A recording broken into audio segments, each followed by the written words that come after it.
चलिए आज हम जो टॉपिक करने वाले हैं उस टॉपिक हाइड्रोकार्बन के अंदर आपको क्या करना है, ये वाली नोटबुक परचेस करनी है। ये पहली इनोवेटिव नोटबुक है, इसको अपन कहेंगे कोटा टॉपर्स नोटबुक। इस कोटा टॉपर्स नोटबुक में खास बात क्या है, इस नोटबुक के अंदर आपको समरी मिलेगा। जैसे ये एक आइसोमेरिज्म है, वैसे ही आईयूपीएसी का हाइड्रोकार्बन का, तो आपको हाइड्रोकार्बन की नोटबुक खरीदनी है। और नोटबुक के अंदर पहले आपको हाइड्रोकार्बन की समरी मिलेगी, बीच में आपको बहुत सारे खाली पेज मिलेंगे, फिर आपको पीछे की तरफ क्या मिलेगा, डीपीपी और क्वेश्चन बैंक मिलेगा। और साथ ही साथ उस हाइड्रोकार्बन से रिलेटेड कौन से वीडियो लेक्चर हैं, कौन से एनिमेशंस हैं, उनके आपको बारकोड मिलेंगे। तो बेसिकली ये नोटबुक नहीं है, इसमें नोट्स हैं, इसमें शॉर्ट नोट्स हैं, इसमें फ्लैश कार्ड्स हैं, इसमें यूट्यूब के लिंक हैं और इसमें एनिमेटेड क्विज के लिंक हैं, और बीच में आपको नोट्स बनाना है। इससे आपके टाइम सेव होगा और प्लस आपको हर अलग डिफरेंट जगह पे चीजें नहीं रखनी है, एक ही साथ हाइड्रोकार्बन मतलब पूरा नोटबुक के अंदर आएगा। तो आप मेरा जो यूट्यूब का ये पूरा जो आप सीरीज फॉलो करोगे, उसको नोटबुक के अंदर ही आपको नोट करना है, बीच बीच में मैं आपको उसमें से होमवर्क भी देता रहूंगा। तो आप वॉच कीजिए, enjoy and learn the first lecture of hydrocarbon. चलिए अब नया टॉपिक शुरू करेंगे हम। कौन सा टॉपिक करेंगे? हाइड्रोकार्बन। ठीक है, जैसे नाम से समझ में आ रहा है, carbon and hydrogen known as hydrocarbon. Hydrocarbon जो है वो इस दुनिया के मेन एनर्जी सोर्सेज हैं, और मेनली वो कहाँ यूज होते हैं? वो रिफाइनरी में, केमिकल प्लांट में, वहाँ हाइड्रोकार्बन यूज होते हैं। इसमें हम पहला चैप्टर स्टार्ट करेंगे। We will start with alkane, है ना। And alkane is also known as paraffins. Alkane जो होते हैं ना, बहुत स्टेबल होते हैं, है ना, एक अच्छे दोस्त की तरह स्टेबल होते हैं, तो उसको पैराफिन्स भी बोलते हैं। पैराफिन्स मतलब लिटिल एफिनिटी टूवर्ड्स अदर, यानी उनकी रिएक्टिविटी काफी कम होती है, क्यों? काफी थर्मोडायनेमिकली स्टेबल होते हैं। ठीक है, और एल्केन के लिए हम जनरल फॉर्मूला क्या बोलते हैं?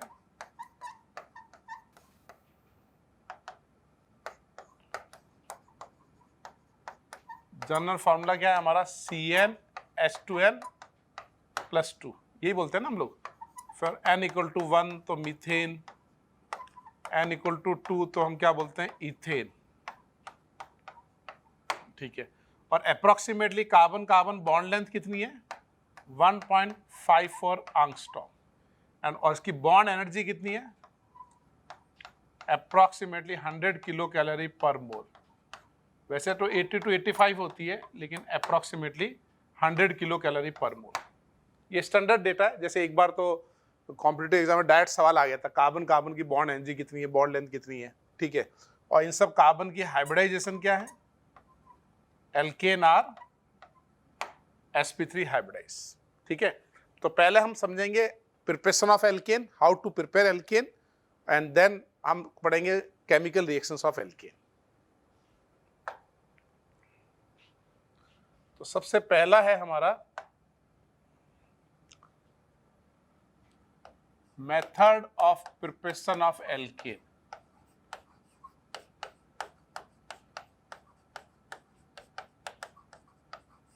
Method of preparation of alkane. तो इसमें सबसे पहला कौन सा रिएक्शन है हमारा? Wurtz reaction. काफी इंपॉर्टेंट रिएक्शन है वुड्स रिएक्शन। वुड्स में हम क्या करते हैं? Alkyl halide react with sodium dry ether. Dry ether को हम DE से भी लिखेंगे, टू फॉर्म दिस एल्केन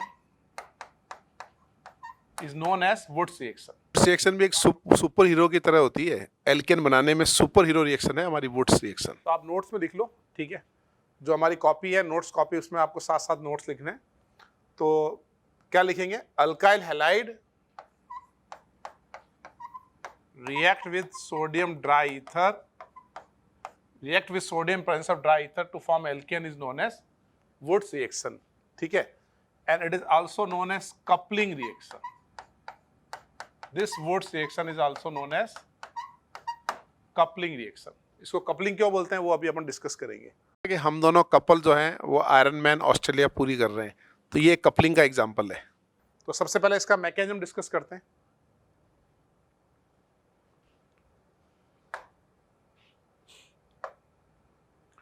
इसका मैकेनिज्म कैसा होगा वुड्स का?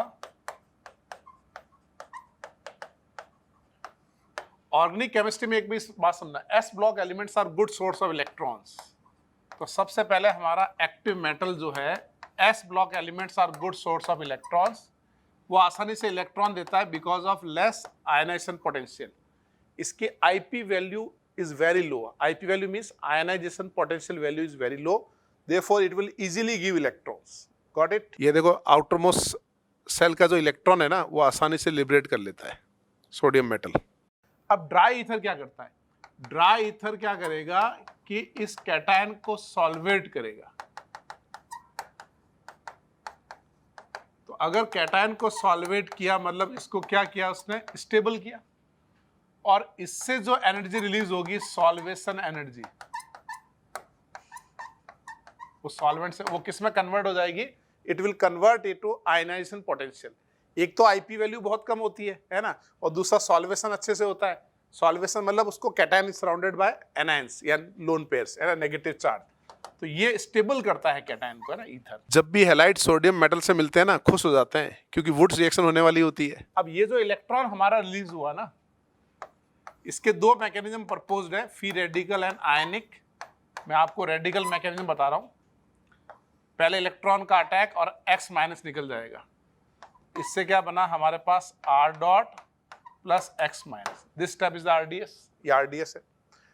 अब ये जो फ्री रेडिकल बना है, ये अकेला बना है, तो free radical undergo dimerisation. Dimer मतलब दो मॉलिक्यूल कंबाइन हो जाने को क्या बोलेंगे हम? डाइमर। ये दोनों जुड़ गए, इसको बोलेंगे डाइमर। ठीक है। और इसको बोलेंगे कपलिंग रिएक्शन। कपलिंग रिएक्शन का मतलब क्या है? Combination of two organic molecule. अगर दो ऑर्गेनिक मॉलिक्यूल कंबाइन हो रहे हैं तो इसको हम क्या बोलेंगे? It is a coupling reaction. जैसे ये देखो, ये भी एक कपलिंग रिएक्शन है, दो दोस्तों के बीच में कपलिंग हो रही है। तो यहाँ पे नेट क्या हो रहा है? नेट यही हो रहा है ना, हैलाइड, दो ऑर्गेनिक हैलाइड कंबाइन हो रहे हैं और यहाँ क्या बन रहा है? Alkane. It is known as coupling. ये और ये दोनों जुड़ गए। कपल, कपल होता है ना भाई, अपन बोलते हैं ये कपल जा रहा है, ये कपल है, तो दो होता है ना, कपल पेयर होता है। तो ये जुड़ गए तो इसको अपन बोलेंगे it is a coupling reaction. ठीक है। पहले थोड़ा प्रैक्टिस करेंगे, फिर मैं इसके कैरेक्टरिस्टिक बताऊंगा आपको। ये नोट कर लो अच्छे से, और फास्ट लग रहा हो तो वीडियो पॉज कर लेना।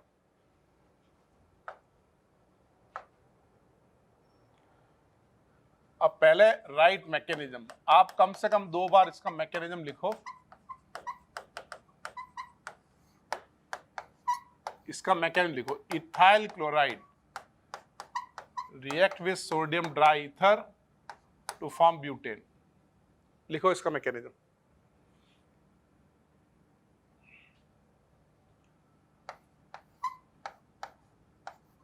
Cyclohexyl chloride react with sodium dry ether. तो ये दो साइक्लोहेक्सेन कंबाइन हो जाएंगे। इसका मैकेनिज्म लिखो। इन दोनों के मैकेनिज्म लिखने हैं आपको।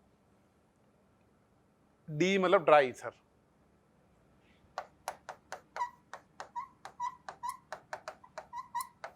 तो मैकेनिज्म कैसे होंगे भाई? सबसे पहले S block elements are good source of electrons.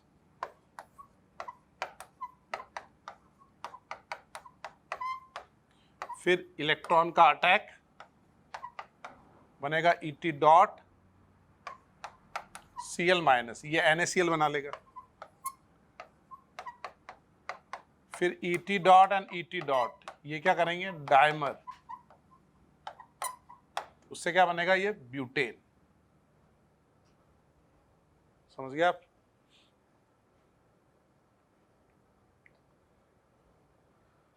Second पे आ जाओ।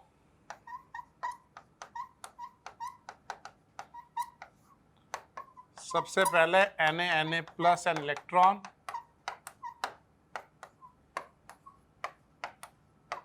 फिर इलेक्ट्रॉन का अटैक होगा, Cl माइनस निकल गया, ये बना radical, then radical undergo dimerization. तो ये बन जाएगा हमारे पास 2 साइक्लोहेक्सेन। ठीक है। पहले आप मैकेनिज्म नोट करो अच्छे से।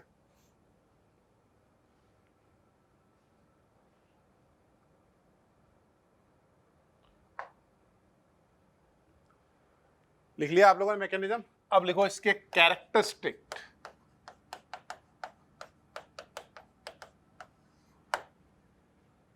ठीक है, इसके कैरेक्टरिस्टिक कैसे लिखना है अपने को?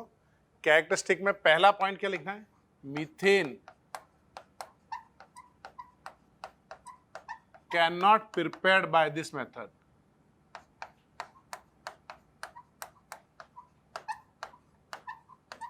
अब आप ये बताओ कि why methane can not prepared by this method. वैसे ही बहुत सारी मीथेन बन रही है, वुड्स में नहीं बन रही है, तो अच्छी बात है, क्योंकि जब हम वुड्स रिएक्शन के लिए रिएक्टेंट क्या यूज करेंगे? Alkyl halide. तो अल्काइल हैलाइड मतलब मिनिमम एक कार्बन होना चाहिए। अगर आपने HCl लिया तो H डॉट बनेगा, वो H2 गैस इवॉल्व कर लेता है। तो अल्काइल हैलाइड मतलब मिनिमम एक कार्बन होगा ही होगा। तो अगर एक कार्बन डाइमर बनाएगा तो कितने कार्बन होंगे? 2, है ना? तो हम मीथेन तो बना ही नहीं सकते। ठीक है, यानी ये मीथेन हम वुड्स में नहीं बना सकते। तो सबसे छोटा एल्केन कौन सा बना सकते हो बताओ? Lowest molecular mass alkane, lowest molecular mass alkane prepared by Wurtz reaction.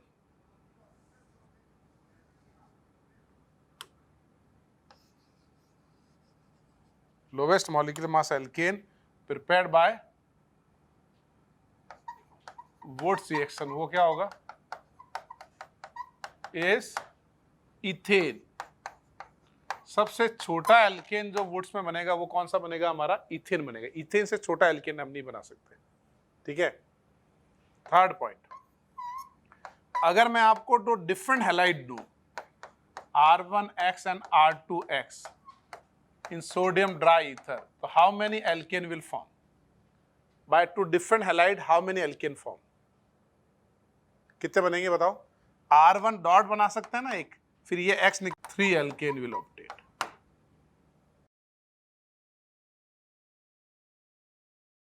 समझे आप? ठीक है, कैरेक्टरिस्टिक मतलब क्या? उस रिएक्शन की विशेषताएं, खूब खासियत, क्या क्या खास बात है। ठीक है, लिखो इसको। ऐसे ही अगर मैं आपको ये दे दूं फॉर एग्जांपल,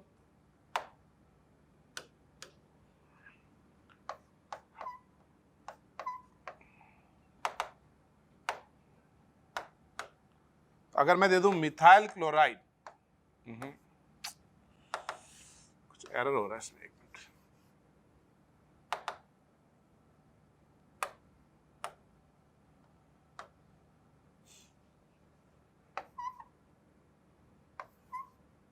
सही है, अगर मैं आपको दे दूं methyl chloride react with ethyl chloride, यानी दो डिफरेंट हैलाइड, ये नोट्स में लिखना है, दो डिफरेंट हैलाइड से कितने एल्केन बनेंगे?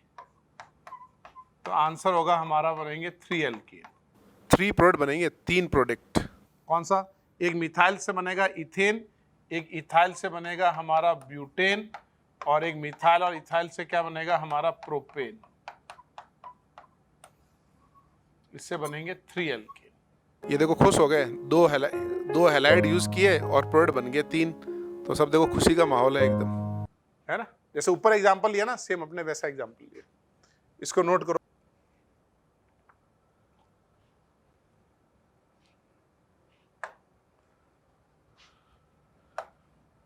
नेक्स्ट पॉइंट ये है, कितने पॉइंट हो गए थे?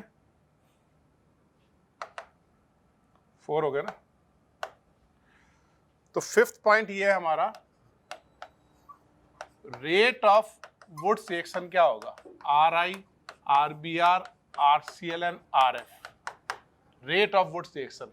तो इसमें सबसे अच्छा लिविंग ग्रुप कौन होता है? Iodine. Iodine is better leaving group. ये बॉन्ड ब्रेक हो रहा है ना, तो ये ब्रेक हो रहा है, यानी ये लिविंग ग्रुप है। तो सबसे अच्छा लिविंग ग्रुप होता है आयोडीन, क्योंकि उसकी बॉन्ड सबसे वीक होता है। तो या तो ऐसे समझ लें I- is better leaving group than Br, than Cl, than F-, या समझ लें ये सबसे वीकर बॉन्ड है ना? तो रेट ऑफ वुड्स रिएक्शन क्या होगा? RI, RBr, RCl, RF। समझ गए? ठीक है, next point, even carbon alkane obtained in high yield, कौन सा एल्केन हाई यील्ड में आएगा? Even carbon obtain in high yield in Wurtz reaction. कैसे? अगर मैं आपको बोलूं कि हमको नॉर्मल ब्यूटेन बनाना है तो नॉर्मल ब्यूटेन कैसे बनाएंगे? ये है रेट्रो एरो। रेट्रो का मतलब क्या है? रिवर्स। इस एरो का मतलब क्या होता है बताओ? अगर मैं ऐसे लिखता हूं कि ए रेट्रो बी, इसका मतलब होता है ये हुआ हमारा रिएक्टेंट और ए क्या हुआ हमारा प्रोडक्ट। तो अगर मैं आपको बोलूं कि ये इवन कार्बन बनाना है, सब मैं लीनियर एल्केन का डिस्कशन कर रहा हूं, तो इवन बनाना हाई यील्ड में, तो कैसे बनाओगे? ये बॉन्ड ब्रेक करोगे, कैसे बनेगा? इथाइल क्लोराइड, है ना। तो अगर मैं इसका वुड्स करूंगा तो इसका डायमराइजेशन होके एक ही प्रोडक्ट बनेगा, है ना। ये इकलौता है, इसका डायमराइजेशन से ये एक ही प्रोडक्ट बना, यानी अपन ये बोल सकते हैं कि 100% बन गया फॉर एग्जाम्पल, ठीक है। अगर मैं आपको एक और इवन कार्बन दे दूं, ethane, how will you prepare ethane by Wurtz? तो आप ये बॉन्ड यहां से ब्रेक करोगे, ये ब्रेक करोगे ना आप, तो इस बार हमारा रिएक्टेंट कौन होगा? Methyl chloride. अब बताओ इस मिथाइल क्लोराइड से कितने प्रोडक्ट बने? एक ही प्रोडक्ट बना, ओनली डायमराइजेशन प्रोडक्ट, अकेला डायमराइजेशन प्रोडक्ट। इसका मतलब हो गया कि ये कैसा बनेगा? It is obtain in high yield. ये समझे आप? ठीक है, ये हाई यील्ड में ऑब्टेन होगा।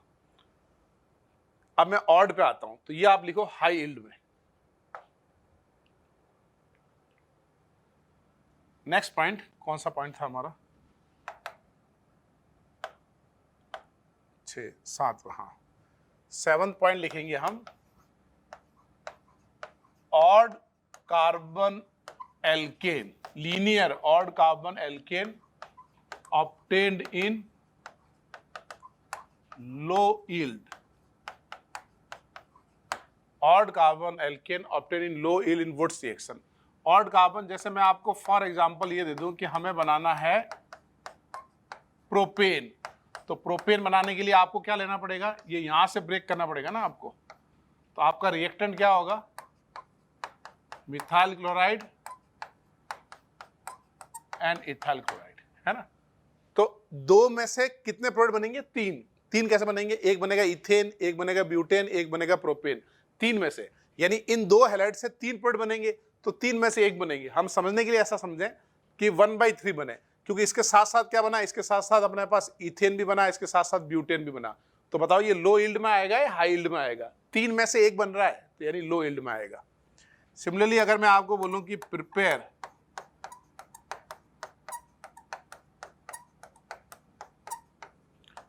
Normal pentane by Wurtz reaction, तो ये वाला बॉन्ड ब्रेक करेंगे, ये बना इथाइल क्लोराइड, ये बना प्रोपाइल क्लोराइड। तो इसका क्या मतलब है? ये भी हमारे पास 2 हैलाइड से बनेगा। ये नॉर्मल पेंटेन 2 हैलाइड से बन रहा है, और 2 हैलाइड से कितने प्रोडक्ट बनते हैं? 3 प्रोडक्ट बनते हैं। ये 3 में से एक बन रहा है, तो इसका लो यील्ड हुआ या हाई यील्ड हुआ? हम कहेंगे it is obtain in low yield. समझे आप? ठीक है, हो गए 7 पॉइंट। 8th पॉइंट क्या है? Wurtz reaction is known as C C coupling, यानी कौन सा कपलिंग बोलते हैं? Carbon carbon coupling. इसको कार्बन कार्बन कपलिंग क्यों बोल रहे हैं समझ में आ रहा है? क्योंकि जब हम वुड्स करते हैं, for example methyl chloride sodium dry ether, तो वुड्स करेंगे तो ये क्या बनेगा? हमारा इथेन। तो किसके किसके बीच बॉन्ड बन रहा है? कार्बन कार्बन के बीच में, तो इसको बोलते हैं कार्बन कार्बन कपलिंग। ऐसे मान लो कार्बन नाइट्रोजन के बीच बॉन्ड बनता, सर 2 ऑर्गेनिक मॉलिक्यूल कंबाइन हो रहे हैं और कार्बन नाइट्रोजन में बॉन्ड बन रहा, तो CN कपलिंग, है ना। तो किस एटम के बीच बॉन्ड बन रहा है उसके अकॉर्डिंग बोल रहे हैं, carbon carbon coupling, carbon nitrogen coupling, nitrogen nitrogen coupling, इस टाइप से होता है, ठीक है। सॉल्वेंट कौन सा यूज होता है वुड्स में? Solvent used is dry ether. Water क्यों नहीं यूज होता है? क्योंकि अगर हमने सोडियम के साथ वाटर ले लिया, एक्वस ईथर ले लिया, वाटर ले लिया सॉल्वेंट, तो वाटर और सोडियम मेटल की क्या रिएक्शन होगी बताओ? सोडियम मेटल से क्या होगा? NaOH plus ½ mole of H2। देखा ना हमने, सोडियम मेटल जब पानी में डालते हैं ना ऐसे, तो कैसे ब्लास्ट हो जाता है एकदम।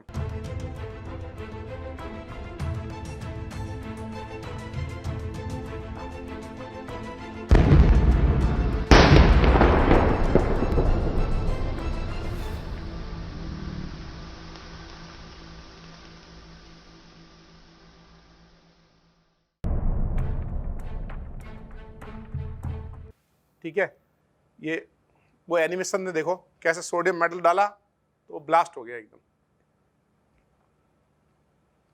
तो सोडियम मेटल से NaOH बन जाएगा।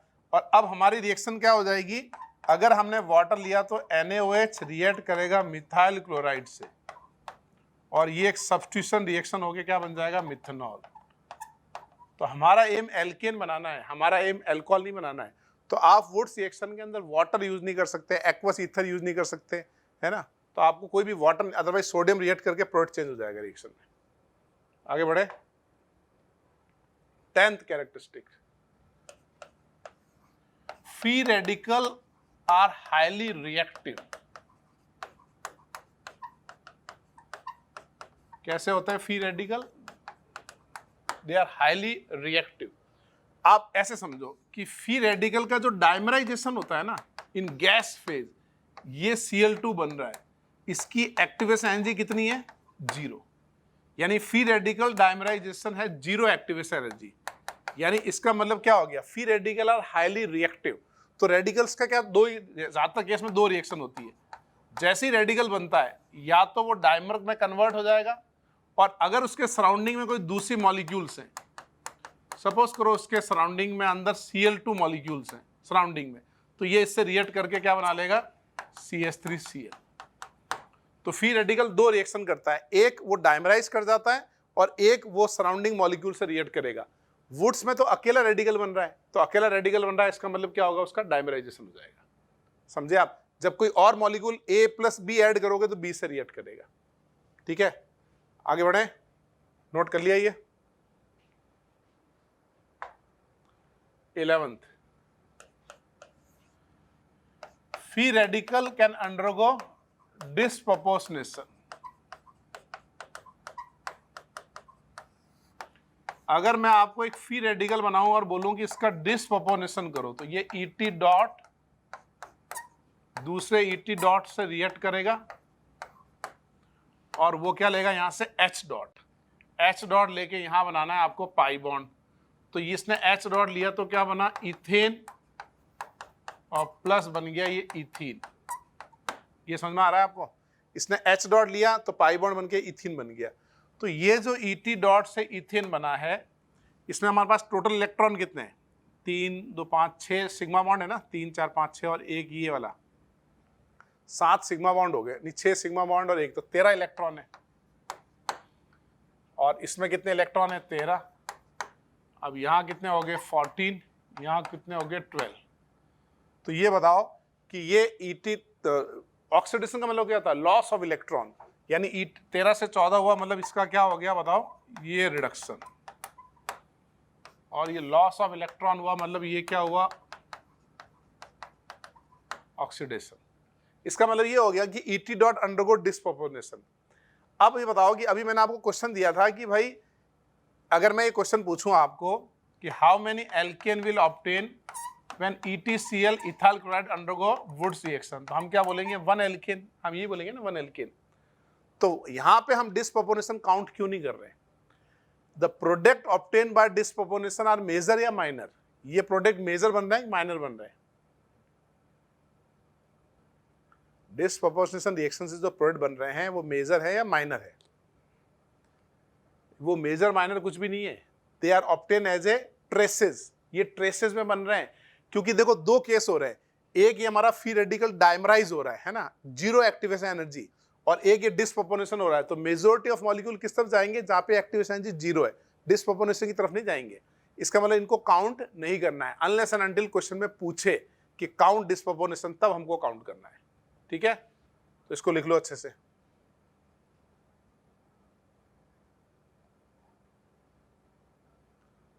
आप बीच बीच में वीडियो ना पॉज कर लिया करो लिखते वक्त, मैं तो कंटिन्यूस पढ़ा रहा हूं ना, आपको लिखने में टाइम चाहिए था, पॉज करो फिर आगे देखो। चलो अब 12th पॉइंट, अगर हमारे पास कभी भी 3 डिग्री रेडिकल हो और अगर हम इसका डाइमर बनाएं, तो 3 डिग्री रेडिकल का डाइमर बनाएंगे तो क्या बनेगा बताओ,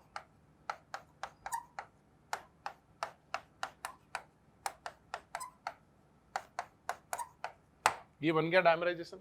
और अगर हम इसका डिस्प्रोपोर्शनेशन करें तो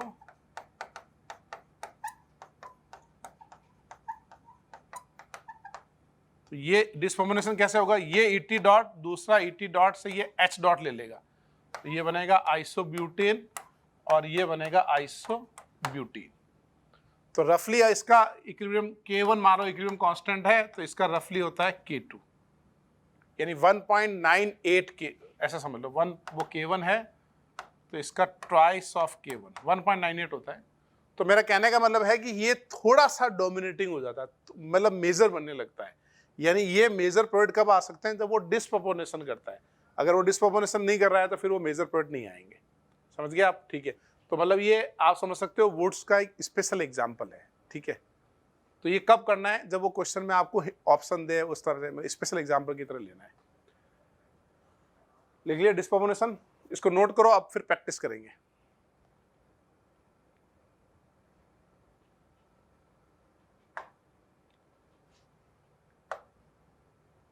चलो अब एक काम करो, इन सब के प्रोडक्ट बनाओ विद मैकेनिज्म।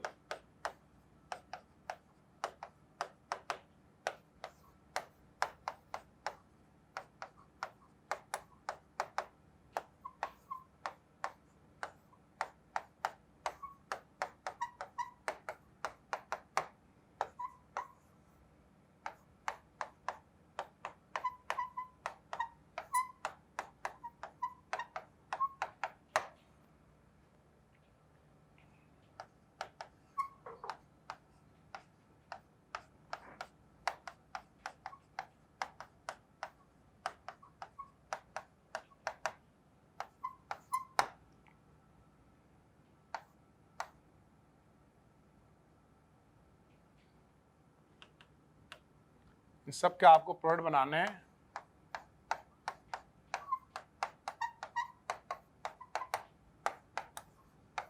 साथ में मैकेनिज्म लिखना है सबका। डी मीन्स ड्राई ईथर,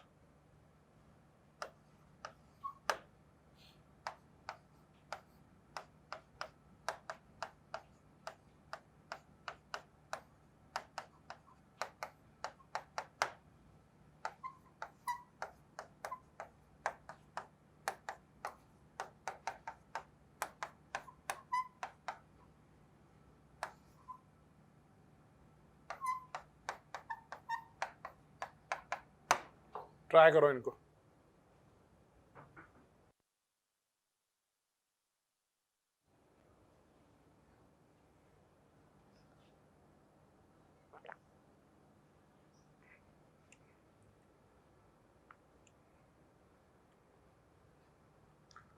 तुम लोग भी मौसमी का जूस पिया करो, एंटीऑक्सीडेंट होते हैं बहुत अच्छे।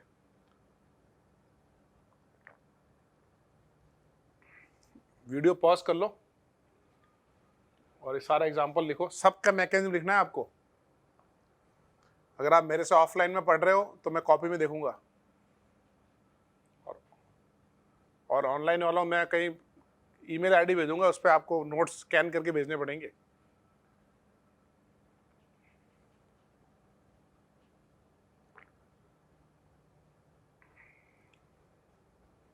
और कभी रास्ते में मिल गए, ट्रेन बस में कहीं मिल गए, तब मैं देखूंगा मैकेनिज्म।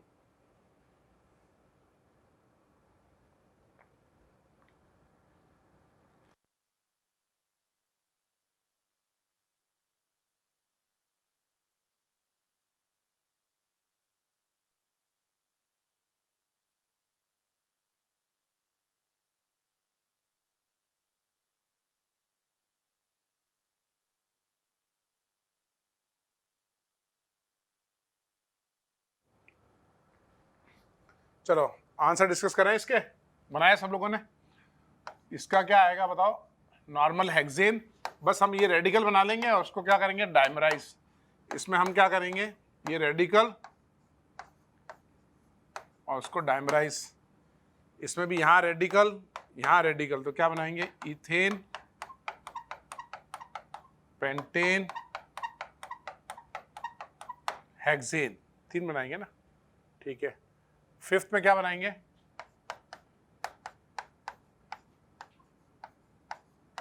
ये 2 और तीसरा क्या बनाएंगे, यहाँ मिथाइल, है ना।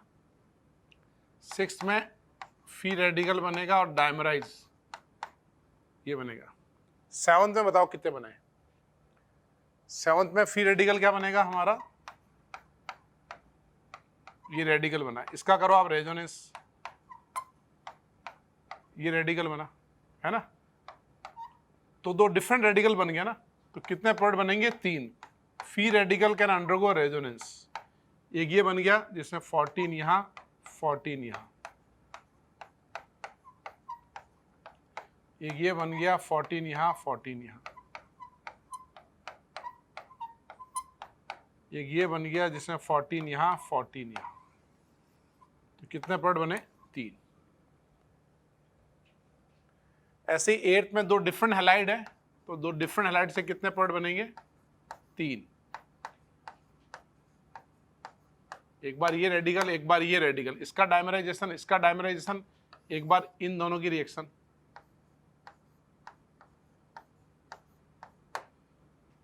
समझ गए। 9th में क्या आंसर रहा, 9th में एक रेडिकल ये बना, एक ये बना, एक ये बना, तो पहले वाले से एक बनेगा इथेन, फिर इन दोनों के क्रॉस से बनेगा हमारे पास प्रोपेन, फिर इसका सेल्फ डायमराइजेशन से ब्यूटेन, इसका इससे रिएक्शन करेंगे तो प्रोपेन बनेगा, है ना। फिर इसका इससे रिएक्शन करेंगे तो क्या बनेगा, pentane. Ethyl and propyl, propyl का सेल्फ से क्या बनेगा, हेक्सेन, है ना। तो कितने बने, कॉमन बन जाएंगे ना, ET डॉट से ब्यूटेन बनता है, कॉमन है। इन दोनों की रिएक्शन करेंगे, इसमें ब्यूटेन कॉमन बन जाएगा, तो काफी कॉमन बन रहे हैं। तो नेट इसमें आंसर कितना रहा, इसका आंसर रहेगा 5।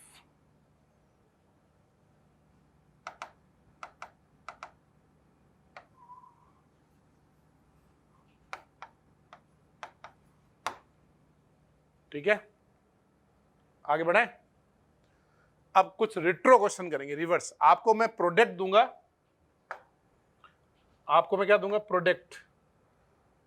अब आपको रिएक्टेंट बताना है ना।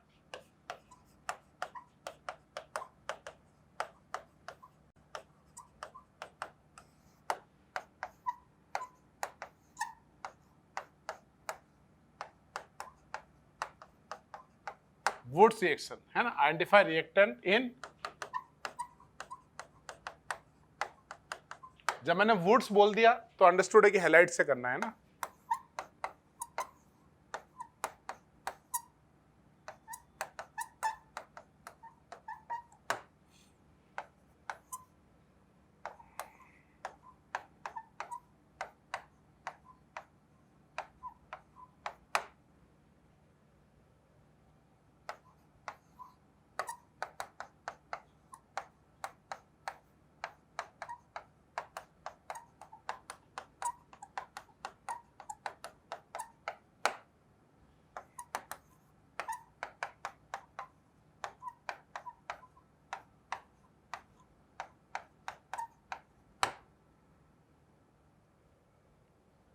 और जब A+B लिख दिया मतलब आपको 2 रिएक्टेंट बताने हैं।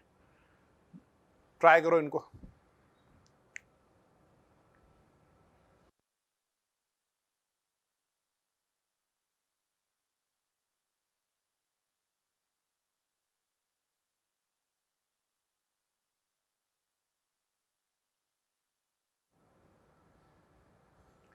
चलो ट्राई किया आपने, तो वही रिट्रो क्या क्या करेंगे, ये बीच में से कार्बन कार्बन बॉन्ड ब्रेक कर देंगे।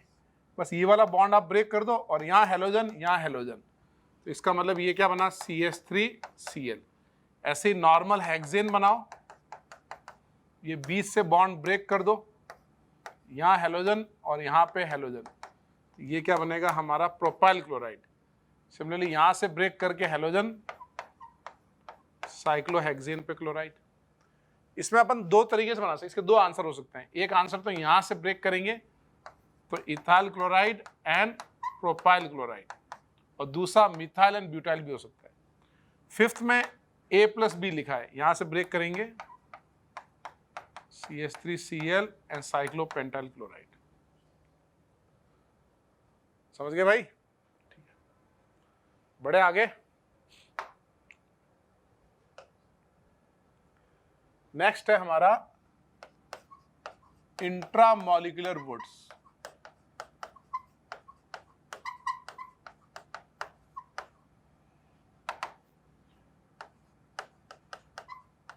आपको बताना है कि इंट्रामॉलिक्यूलर वुड्स कब होगा, है ना, इंट्रामॉलिक्यूलर वुड्स कब होगा। तो इंट्रामॉलिक्यूलर वुड्स के लिए जैसे मान लीजिए मैंने आपके पास 2 हैलाइड ले लिए, अब इसमें सोडियम ड्राई ईथर डाला, ये क्या बनेगा, साइक्लोहेक्सीन। कैसे, इसका मैकेनिज्म कैसे होगा,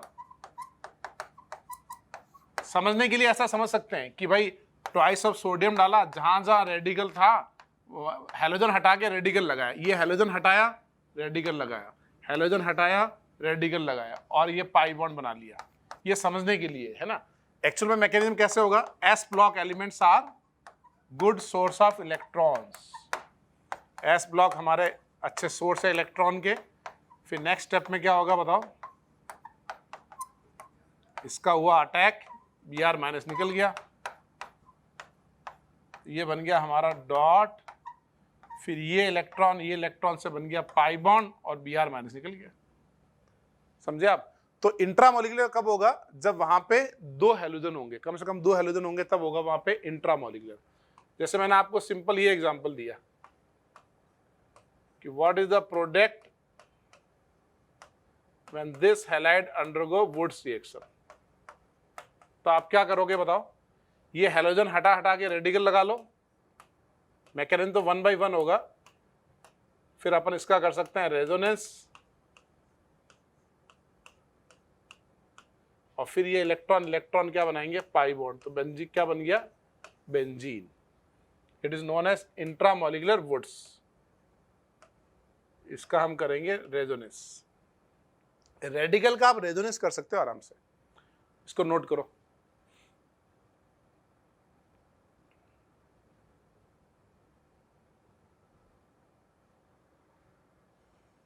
ठीक है, आगे बढ़े। अब ये एग्जाम्पल बनाओ।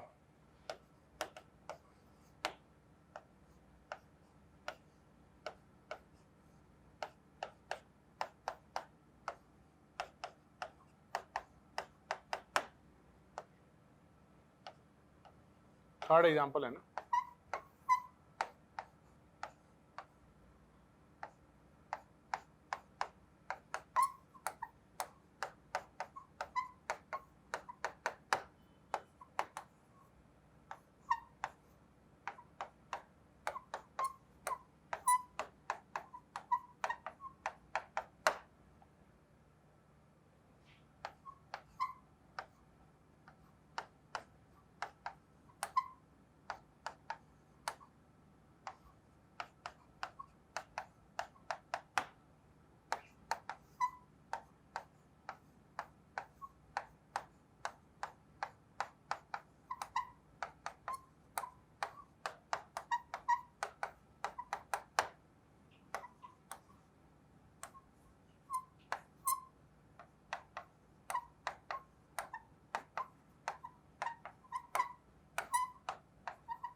ट्राई करो इन सबको।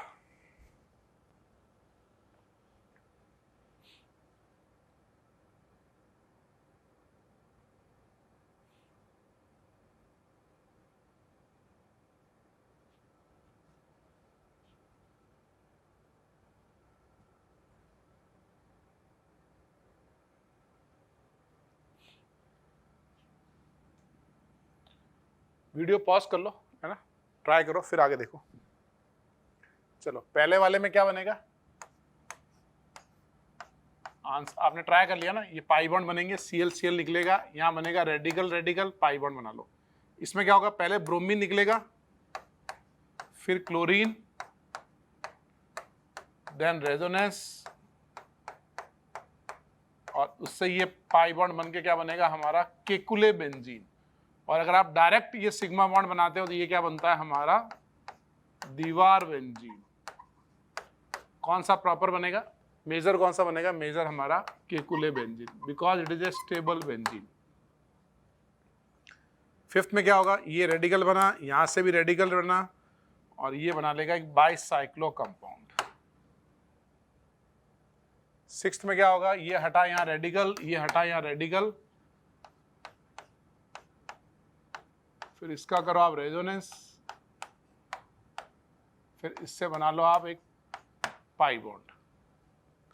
सेवंथ में भी क्या होगा, यहां रेडिकल रेडिकल बनेंगे, फिर रेडिकल रेडिकल बना, उसका रेजोनेंस किया नेप्थलीन। और एट्थ में क्या बनेगा, ऐसा करेंगे ना, ये रेडिकल ये रेडिकल ये रेडिकल ये रेडिकल, यहां बनाएंगे एक पाई बॉन्ड, यहां बनाएंगे एक पाई बॉन्ड, ये सब हट जाएंगे। समझ गए? आगे बढ़े।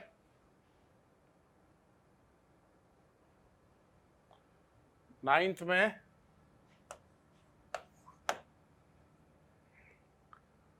नाइन्थ के अलावा एक ये देखो, एक ऐसे वुड्स के अलावा एक और रिएक्शन होती है, इसका नाम याद रखना, फिटिंग। फिटिंग किसको बोलते हैं अपन, अराइल हैलाइड।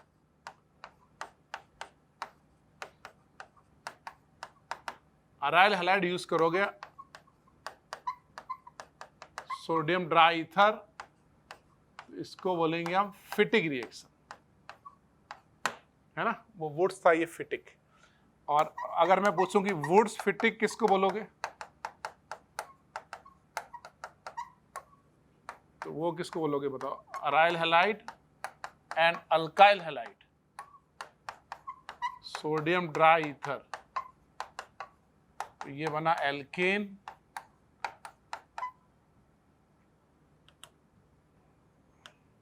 ये भी बना अल्काइल बेंजीन बाइफिनाइल, इसका नाम है फिटिक, वुड्स फिटिक। ये एक वुड्स फिटिक का बॉलीवुड स्टाइल में एग्जांपल है, शाहरुख खान और काजोल का, coupling between Shahrukh Khan and Kajol, known as Wurtz Fittig. तो अगर आपने अराइल हैलाइड यूज किया तो नाम है क्या, फिटिक। अल्काइल हैलाइड यूज किया तो नाम क्या है, वुड्स। और दोनों को यूज करोगे तो नाम क्या होगा, वुड्स फिटिक। ऐसे एक और रिएक्शन है उल्मान, सुलेमान के भाई हैं उलेमान, है ना, ये भी क्या यूज होता है, अराइल हैलाइड, बस इसमें यूज होता है कॉपर हीट। ये अराइल हैलाइड पे न्यूक्लियोफिलिक ये फ्री रेडिकल सब्स्टिट्यूशन वगैरह इतने बढ़िया नहीं होते, तो कम ही एग्जांपल है, बस एक एक एग्जांपल याद रखो आप। तो what is the difference between Ullmann and Fittig. Ullmann में तो अपन कॉपर यूज करते हैं, उसमें सोडियम मेटल यूज करते हैं। बस जस्ट याद रखो कि फिटिक मतलब अराइल हैलाइड, वुड्स फिटिक मतलब अराइल एंड अल्काइल, और उल्मान मतलब हमारा कॉपर हीट। ठीक है, चलो इसके बाद आपको पूरा अच्छे से एक बार रिवाइज कर लेना। इसके बाद जो एनिमेशन वाला क्विज होगा वो क्विज आपको ट्राई करना है, और क्विज में कितने क्वेश्चन करेक्ट हुए वो आपको जरूर लिखने हैं। आपके मतलब 90%, 80 to 90% क्वेश्चंस जो हैं वो इस क्विज में आपके करेक्ट होने चाहिए, वो आपको कमेंट बॉक्स में जरूर लिखना है। ठीक है, तो इस तरीके से हमारा एक वुड्स पूरा अच्छे से पूरा हो गया। और कोई डाउट हो तो आप कमेंट सेक्शन में लिख सकते हो। मिलते हैं फिर आगे, है ना, अच्छे से नोट करके आगे मिलते हैं। क्विज के बाद फिर क्विज का डिस्कशन भी करते हैं। Thank you.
चलिए, आपने लेक्चर देख लिया, थ्योरी देख ली, आपने नोट्स भी बना लिए, आपने एनिमेशन वाला क्विज भी कर लिया।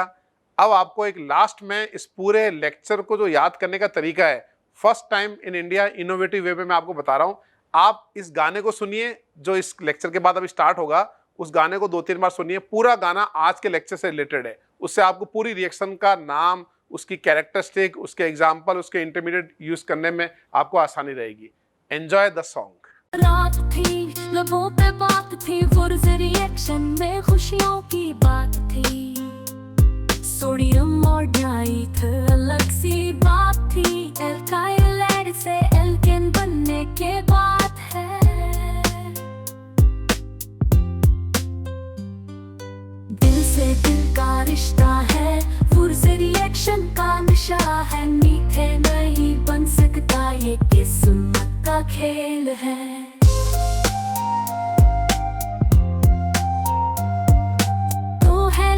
जब मिलते हैं प्रोडक्ट्स बनते हैं, रंग बिरंगे सपने बुनते हैं। फुर्ज रिएक्शन की जवानी, इवन कार्बन अगेन बनता है, फायर देता है। फुर्ज रिएक्शन की जवानी, इवन कार्बन अगेन बनता है, फायर देता है। दिल से चौहान सर का नाम है, केमिस्ट्री में जिनका बड़ा मुकाम है। उनकी किताबें पढ़ते हैं, हर मुश्किल को हल करते हैं। रात भर पढ़ते हैं, दिल से केमिस्ट्री को समझते